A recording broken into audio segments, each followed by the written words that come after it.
السلام علیکم ورحمۃ اللہ وبرکاتہ۔ اس ویڈیو میں ہم جانیں گے کہ جسم میں درد یا تکلیف کو دور کرنے کے لیے کون سی دعا پڑھنی چاہیے۔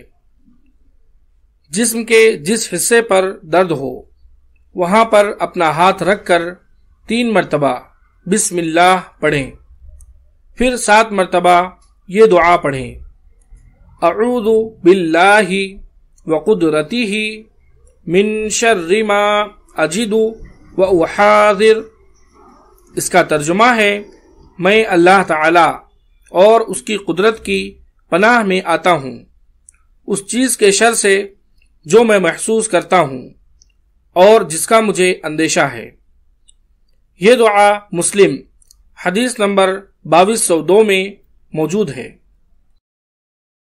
اگر آپ کو یہ ویڈیو پسند آئی ہو تو اس ویڈیو کو آپ لائک کریں اور اس کو آگے بھی شیئر کریں۔ مزید اس طرح کی ویڈیوز کے لیے آپ ہمارے چینل صدیقی اسکلز کو سبسکرائب کریں۔